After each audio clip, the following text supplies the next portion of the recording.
की परंपरा लगातार चली आ रही है।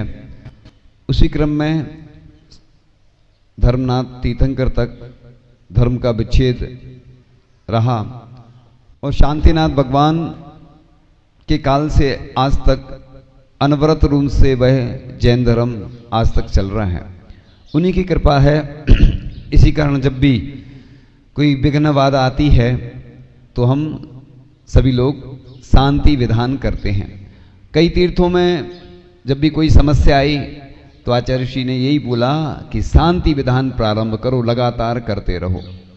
क्योंकि ज्योतिषी के पास जाओगे, ज्योतिष में बताया है कि जब भी कोई समस्या आती है तो उसके लिए अनुष्ठान करना पड़ता है।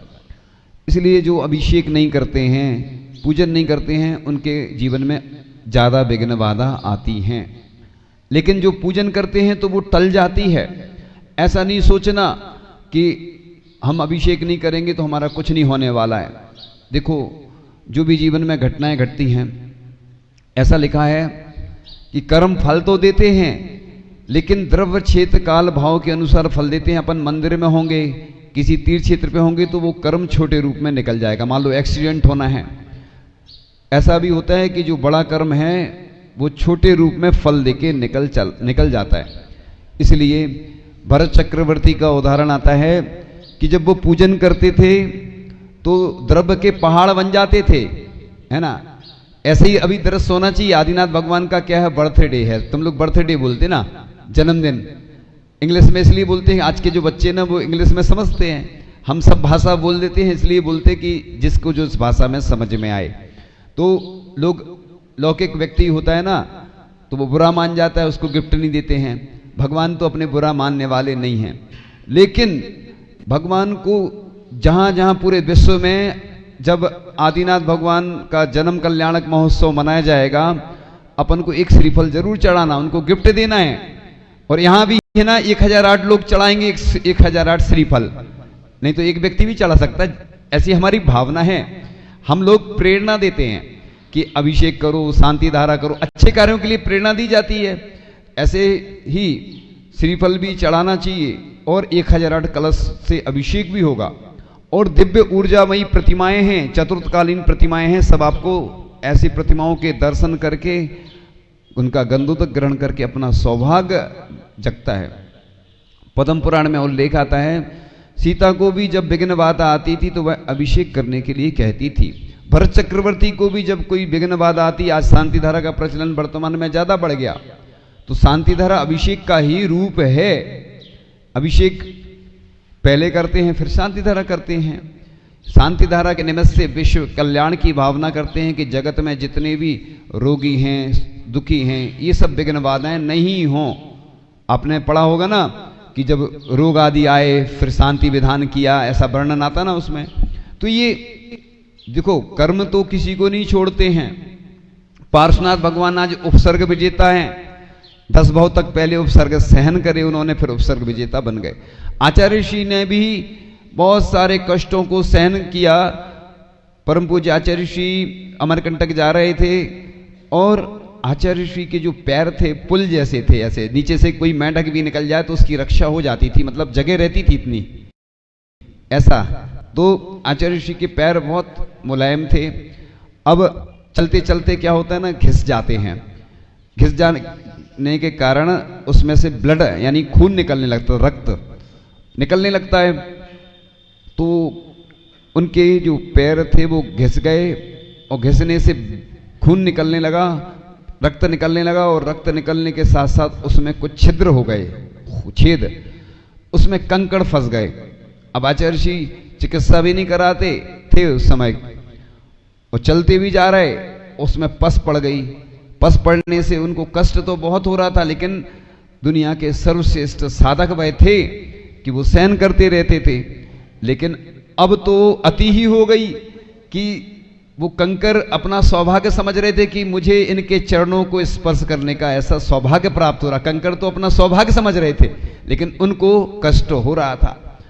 अब कमंडल भी अपना हाथ में पकड़ के चलते थे आचार्य जी। अब क्या करें, तो कमंडल पकड़ के भी चलते थे और देते भी नहीं थे किसी को। अब तो डॉक्टर ने कहा कि देखो आप अगर ज़्यादा आगे चलोगे तो आपको कहीं ना कहीं बहुत सारी समस्याएं बन सकती हैं। तो मजबूरी में आचार्य ऋषि चल नहीं पा रहे थे, कष्ट भी हो रहा था, रुकना पड़ा। फिर चिकित्सा हुई, वो कंकड़ भी निकाले गए, पस पड़ रही थी, फिर थोड़ा उसका जो इलाज होता है ना, चिकित्सा की गई। और एक व्यक्ति था जो डीएसपी था उस समय, वो जैन नहीं था, वो भी साथ में चलता था बिहार में सुरक्षा के हिसाब से, क्योंकि जो प्रशासन होता है, शासन होता है, उसका कर्तव्य होता है वो सुरक्षा करता है। तो वो भी साथ में चलता था और आचार्य जी के साथ चलने से उसका इतना पुण्य बढ़ा, इतना पुण्य बढ़ा कि बाद में उसका प्रमोशन होगा, डीएसपी से वो एसपी बन गया। तो ऐसे देखो इतने लोगों का कल्याण हुआ आचार्य जी के माध्यम से। तो आचार्य जी कष्टों को सहन करते थे, मतलब ये नहीं कि कुछ हो गया तो रुक गए, मजबूरी में रुकते थे वो। नहीं तो हमने देखा है कि अगर अमरकंटक से रामटेक जाना है तो लगातार विहार करते चले जाते थे, और जहाँ कोई आयोजन हुआ, कोई कार्यक्रम हुआ, आशीर्वाद अगर दे दिया तो फिर रुकते थे, नहीं तो वो लगातार चलते जाते थे, चलते जाते थे। और इस प्रकार से तो भगवान का अभिषेक शांति धारा यहाँ पर जब संपन्न होगी तो एक अलग ही दृश्य होगा। कई लोगों के मन में तरह तरह के प्रश्न आते हैं, श्रावक कमजोर दिल का होता है, लेकिन हम भगवान के भक्त हैं, विश्वास होता है। आचार्य ऋषि बोलती थी यहाँ पे 65 गांव हैं, और हम तो कहते अभी 72 गांव होना चाहिए, इधर बढ़ा देंगे अपन। घाटोल राजस्थान में चतुर्मास हुआ था, उधर पूरे 72 गांव जुड़े हैं, उधर वो चलता है उनका, भले ही कम ज्यादा भी हो जाए, लेकिन ऐसे 72 होना चाहिए तो 9 का अंक हो जाए। और सबको आना है, सबको निमंत्रण इसीलिए देते। आप लोग तो क्या है, स्वार्थी है बहुत, किसी का बर्थडे हो, शादी हो तो निमंत्रण देने जाते हैं, और भगवान का जब महोत्सव होता तो कोई निमंत्रण नहीं देता, लेकिन हम देते हैं क्योंकि हम भी भगवान के भक्त हैं। और एक महोत्सव हमारे घर में हो रहा है, इसको क्या बोलते हैं, जिन ग्रह। आप लोग अपने घर में कुछ होता तो निमंत्रण सबको देते कि नहीं? तो हम भी सबको निमंत्रण देते हैं यहीं से। हमारा तो हमें ज्यादा कुछ करना भी नहीं पड़ता है, यहीं से बोल दिया सब जगह पहुंच जाता है निमंत्रण, ठीक है ना। तो ये जो महामस्तकाभिषेक हुआ, कुछ प्रतिमाओं को छोड़ करके सभी प्रतिमाओं का पहली बार हो रहा है, आज तक नहीं हुआ बता रहे धर के इतिहास में। और चतुर्थकालीन प्रतिमाएं हैं, उनका गंधोदक अपने मस्तक पर लगाना, रोगियों को भी लगाना, और जहां जहां जो पहुंच सके सबको देना। क्योंकि जब भी कुछ अपन को विघ्न बाधा आती है, अपन शांति धारा कराते हैं, क्योंकि शांतिनाथ भगवान यहाँ के मूल नायक हैं।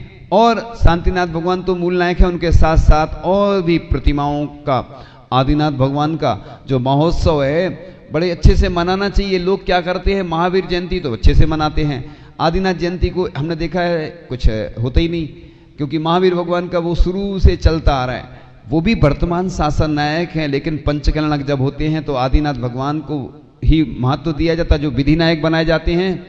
जो प्रतिमा होती है जिसपे पूरे संस्कार होते हैं, पूरे पंचकलनक के वो विधि नायक कहलाते हैं। पहले शुरुआत जब होती है क्रियाओं की तो विधि नायक से होती है, वो आदिनाथ भगवान ही होते हैं। तो इस प्रकार से आदिनाथ भगवान का जन्म महोत्सव ऐसे मनाना चाहिए कि सब लोग देखें और अपन को भी आनंद आए।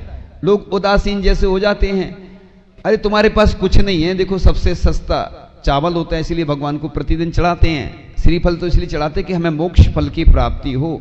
तो भगवान के प्रत्येक कल्याणक पे हमें श्रीफल तो चढ़ाना चाहिए। और जन्म महोत्सव अपने जन्मदिन पे ऐसा लिखा है, पश्चिमी सभ्यता के हिसाब से लोग क्या करते हैं, मोमबत्ती बुझाते हैं। और अपने जैन धर्म में क्या लिखा है कि दीपक जलाओ, आरती करो भगवान की, 1008 दीपकों से आरती करो, कुछ नया तो करो। अब कहीं लोग नहीं है तो 1008 दीपक से तो जितने लोग हैं उतने लोग करें, 1008 दीपक से आरती करो, 1008 श्रीफल चढ़ाओ, ऐसे कुछ नए करो। 1008 कलशों से अभिषेक तो हो गई। और अपन मोमबत्ती बुझाते तो दीपक जलाओ और केक काटते हैं। केक वैसे बोलना नहीं चाहिए, केक माने पिता का कलेजा होता है, मधुरम बोलते अपन अपनी भाषा में, मधुरम। तो मधुरम को काटते हैं, केक को काटते हैं। काटना अपने यहाँ अच्छा नहीं माना गया, अपन तो उसको दूसरी व्यवस्था से करो, वो है ना, चम्मच से वैसा कर सकते, काटना अच्छा नहीं है। और उसको बांटो, मिठाई बांटो ना, आप वैसे तो जन्मदिन के समर्थन में हम नहीं रहते, लेकिन लोग मानेंगे नहीं, उनको मनाना है, चूंकि कहते हैं मिथ्यात्व के साथ जन्म होता है। इस बारे में हम उसका ना समर्थन कर रहे हैं ना विरोध, हम क्या है बीच का रास्ता निकालते हैं। हम तो सिर्फ ये बता रहे हैं कि ये नहीं करना, बस करना है तो ऐसा करो, तुम मिठाई बांटो, उतने शास्त्र दान करो, जितने वर्ष के हो गए उतने कलशों से अभिषेक करो, उतने दीपकों से आरती करो, उतने श्रीफल चढ़ाओ।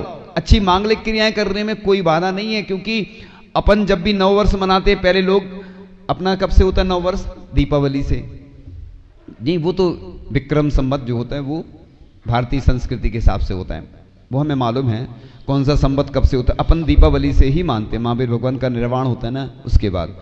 तो हम लोगों का जो प्रतिकरण होता है अपने जैन संस्कृति के हिसाब से वो दीपावली पे 9 वर्ष, लेकिन 9 वर्ष पे अपन पहले दिन जाते हैं, हम लोग भी अभिषेक करवाते हैं, जहां रहते हैं अच्छे से कराते हैं, क्योंकि मांगलिक क्रियाएं करने को मना नहीं की गया, क्योंकि आप पाप की क्रियाएं करोगे, लोग जाते हैं शराब आदि का सेवन करते हैं, पार्टी देते हैं, ये संस्कार कुसंस्कार कहलाते, उनको चेंज करना है, अच्छे संस्कारों में परिवर्तित करना है। तो अपन मंगल क्रिया, इसलिए सुबह सुबह अपन मंगल कहते हैं ना, किस जितने वर्ष के हो गए उतने कलशों से अभिषेक करो, उतने दीपकों से आरती करो, उतने श्रीफल चढ़ाओ। अच्छी मांगलिक क्रियाएं करने में कोई बाधा नहीं है, क्योंकि अपन जब भी 9 वर्ष मनाते, पहले लोग अपना कब से होता है 9 वर्ष? दीपावली से। जी वो तो विक्रम संवत जो होता है वो भारतीय संस्कृति के हिसाब से होता है, वो हमें मालूम है कौन सा संवत कब से होता है। अपन दीपावली से ही मानते हैं, महावीर भगवान का निर्वाण होता है ना उसके बाद। तो हम लोगों का जो प्रतिकरण होता है अपने जैन संस्कृति के हिसाब से वो दीपावली पे 9 वर्ष, लेकिन 9 वर्ष पे अपन पहले दिन जाते हैं, हम लोग भी अभिषेक करवाते हैं, जहां रहते हैं अच्छे से कराते हैं, क्योंकि मांगलिक क्रियाएं करने को मना नहीं की गया, क्योंकि आप पाप की क्रियाएं करोगे, लोग जाते हैं शराब आदि का सेवन करते हैं, पार्टी देते हैं, ये संस्कार कुसंस्कार कहलाते, उनको चेंज करना है, अच्छे संस्कारों में परिवर्तित करना है। तो अपन मंगल क्रिया, इसलिए सुबह सुबह अपन मंगल कहते हैं ना, किस जाने किसका चेहरा, सुनो अमन नमः सिद्धेभ्यः, ओम नमः सिद्धेभ्यः, णमो अरिहंताणं णमो। देख लिया दिन खराब गया, और सबसे पहले किसका चेहरा देखना चाहिए? भगवान का, सब अच्छा हो जाता, सब मंगल। मुनिराज के दर्शन भी ऐसा लिखा है कि महाभारत में कि 2 मुनिराज दिख गए हैं, समझ लो तुम्हारी जीत निश्चित है। जैसे गाय और बछड़ा दिख जाए तो मंगल मानते हैं, कलश भरा हुआ और भी ये मंगल माने गए। यात्रा पे जा रहे हो तो ये चिन्ह माने जाते हैं मंगल के, इसलिए अपन जो भी कार्यक्रम होता सबसे पहले क्या करते हैं? मंगलाचरण, यानी मंगल आचरण का प्रतीक होता है मंगलाचरण। तो शुरुआत अपन जब भी करो भगवान को एक श्रीफल चढ़ा के करो। जब भी लौकिक कार्य धार्मिक कार्य की शुरुआत करो तो भगवान से पहले क्षमा मांग लो। और आप कई लोग हमने देखा है अभिषेक करते हैं, प्रतिमा उठा लेते हैं, निवेदन भी नहीं करते, प्रक्षाल करते डायरेक्ट वेदी पर। तो पहले निवेदन करना चाहिए, हे भगवान मैं आपकी वेदी पर ये अभिषेक करने के लिए, प्रक्षाल करने के लिए अनुमति चाहता हूं, मेरे द्वारा जो भी गलतियां हुई हों, त्रुटियां हुई हों क्षमा करें भगवान। ऐसी प्रार्थना करने के बाद भगवान को उठाना चाहिए। ये क्योंकि दुनिया की सबसे ज्यादा एनर्जी होती है मंदिरों में, वेदियों में, भगवान के पास, इसलिए अपन को क्षमा मांग के फिर जब बाद में भी क्षमा मांगना चाहिए। जैसे पूजन में बोलते ना जो बिन जाने वा जान के, ऐसी क्षमा मांग के ही प्रक्षाल करना चाहिए। लोग सीधे चढ़ जाते हैं वेदी पर, कई लोग तो हमने देखा दौड़ते दौड़ते आते अभिषेक कर लग जाते। ठीक है, प्रक्रिया पूरी नहीं कर पाई, वो चूंकि महोत्सव हो रहा है बड़ा या प्रतिदिन अभिषेक हो रहा है तो लोग शुरू कर देते हैं तो वो चल जाता है। लेकिन वैसे तो कायदे से पूरी क्रिया करना चाहिए, नहीं आ पाते हैं तो चलो क्षम रहता है, चूंकि क्रिया तो वही होगी, शुरुआत में होगी और अंत में होती है।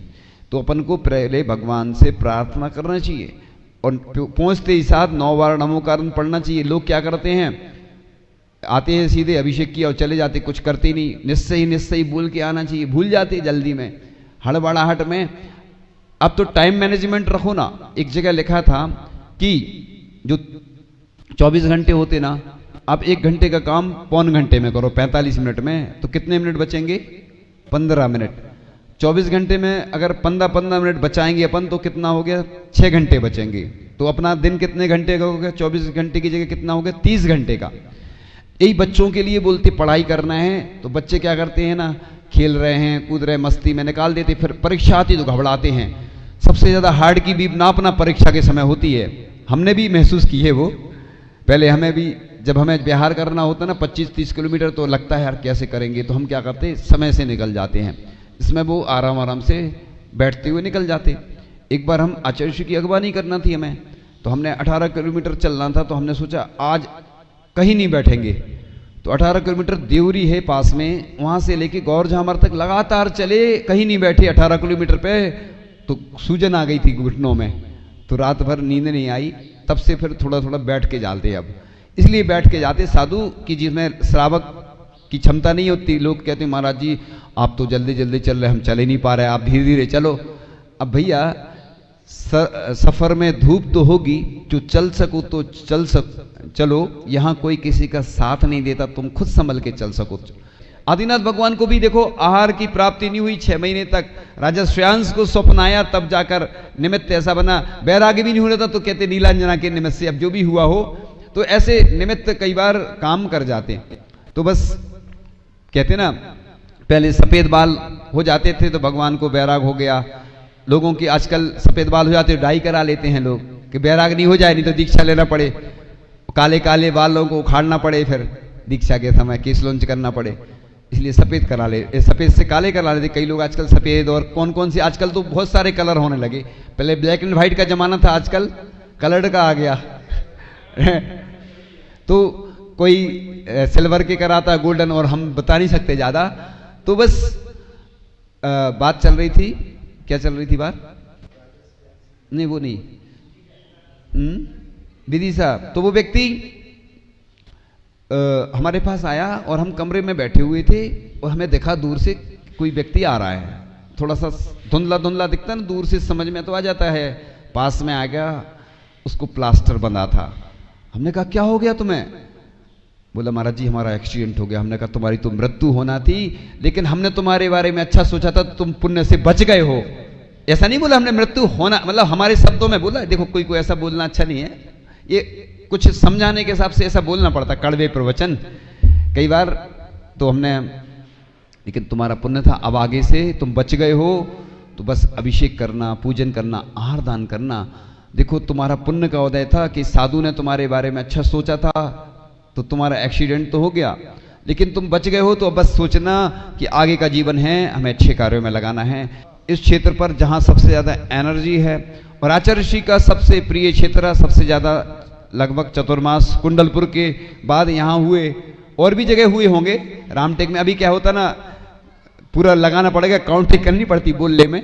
इसलिए आचार्य भगवान की कृपा आशीर्वाद से ये पल्लवित क्षेत्र हुआ। ऐसी ऊर्जा का भंडार है ये। इस प्रकार से आज इतना ही। आचार्य भगवान गुरुदेव शेखर विद्यासागर जी महाराज की